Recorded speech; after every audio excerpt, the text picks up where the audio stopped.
Yo, what's the crack, boys? Now that the NBA season's over, this is where the real season starts. All the news, all the drama. Nah, clearly not. But there's a whole lot of rumors going around. Mainly the three players in question. You could say four, like whatever. Zion, Bradley Beal, Damian Lillard. Also, this whole Dame thing's been going on since 2020. Even 2019, you could say like he needs to leave Portland. He just isn't. And the Blazers are they're at this position where they're rather trading the third pick than Dame, which seems like everyone apart from them thinks that's stupid. But like, I mean, who knows? The NBA is so unpredictable now.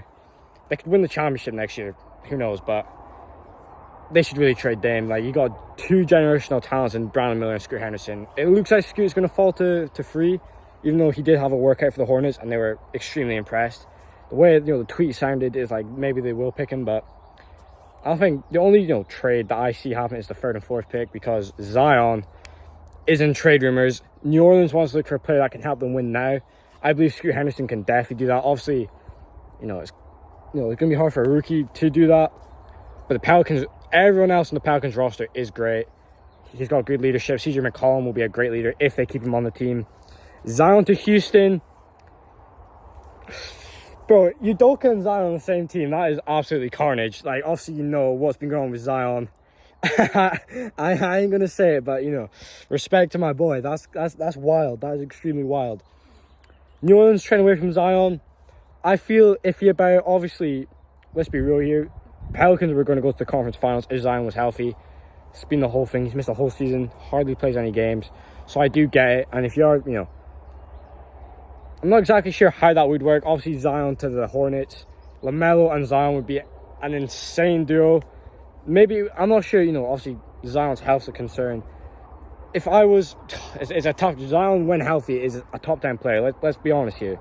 If you disagree, okay, fair enough. Zion is a top 10 player when healthy.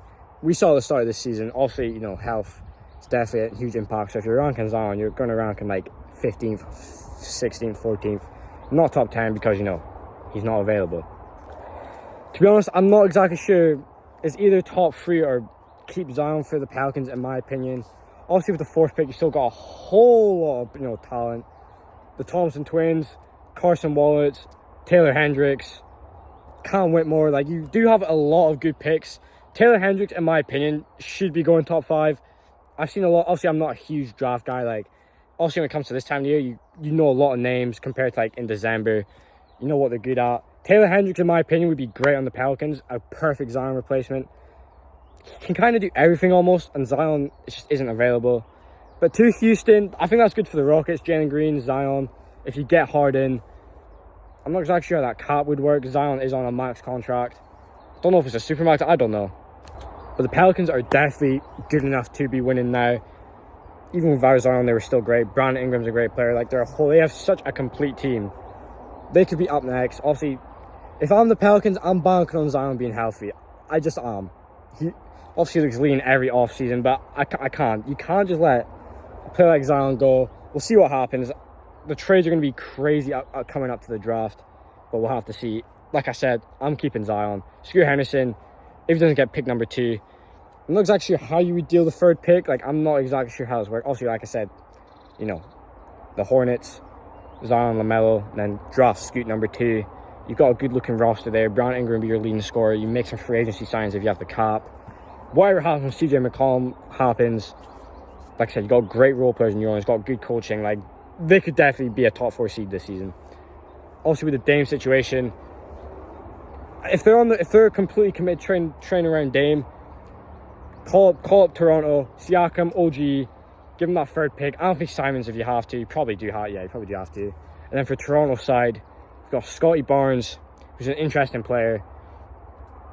I'll just leave it at that. If you know, you know. Fucking Anthony Simons, Scoot Henderson, boom. That's a solid start to your rebuild.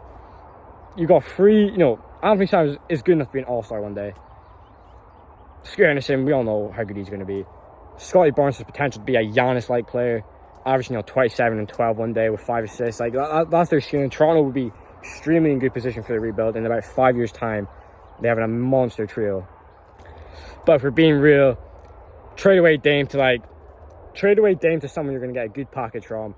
Draft whoever's at number 3, probably Scoot Henderson. take your rebuild from there. Boom, you got 3 great guards to build with. Scoot, Anthony Simons, Shaedon Sharpe. Phenomenal. You trade away Nurkic, you trade away all... Maybe keep Jeremy Grant. You know, you're going to have to pay him a lot. Maybe let him go. Sign and trade with someone. Just see what happens. Now, Bradley Beal, it looks like he's going to be traded. And apparently it's going to be quite a low offer. Obviously, his contract. Obviously, I'm a Sixers fan. The Sixers are in there. I'm not trading Maxey for Bradley Beal. Maxey has all-NBA, all-star potential. We see what he did in the playoffs last season. Not this season, that's just happened. Last season against, you know, the Raptors, all that. Obviously, he was quite inconsistent this season. He is still young.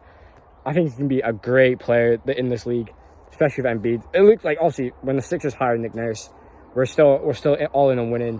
Whatever happens with Harden happens. I don't think trading for Bradley Beal is the move.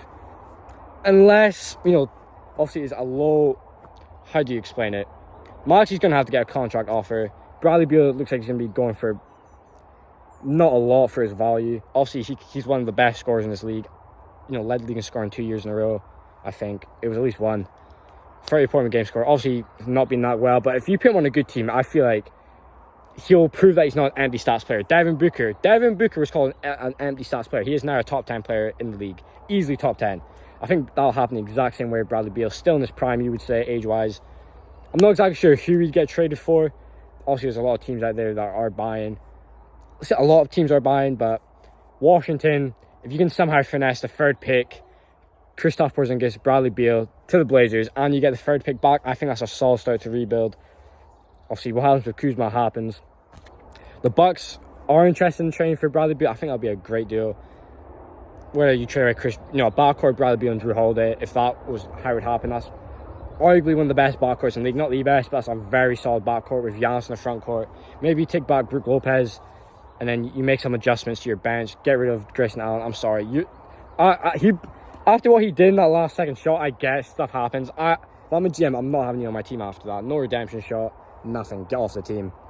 So if Milwaukee did that trade, they'd be my favorites to win. Giannis, Drew Holiday, and Bradley Beal is an insane trio. If you bring back Brook Lopez as well, I don't know if they have the cap for that. Obviously, Bradley Beal is on a supermax contract. And he can dictate the trade. He can dictate where he goes, what the package is like. You know, the Wizards have to come to him like, right, where do you want to go? They have no control. It's all on Bradley Beal, which I think he probably knew this was coming. It's like, yeah, okay, I'll take a bad year on the Wizards and then I'll be on a contender. Smart move. We'll see what happens. If I'm all these teams in question, though, if I'm the Blazers, I'm trading away Dame to somewhere, rebuilding around Scoot Henderson or whoever I get at number 3, and leaving out of that. If I'm the Pelicans, I'm giving Zion 1 more year, 2 years at max. Let's say he comes back next year, plays 70% of the games. Let's say he's injured during the playoffs, plays for an injury in the playoffs. I'll keep him for 1 more year. And if it's still the same situation, I'm trading him away. Depending on what the roster's looking like, it'll be a tough situation. Maybe it might have been too late. Maybe it would have been smart to trade him now. But it's a risk. Zion, when he plays, is a top 10 player, so you can't really trade away that. Look at players like Embiid. You've got so many players you can look at. I can't really think off the top of my head, I'll be honest. And if I'm the Wizards, I'm trading away Bradley Beal. Trying to trade him to Portland and get a number 3 pick. Wizards go from a team you don't want to be, like a team that looks fucked, to a team that's got a bright future. That's my opinion.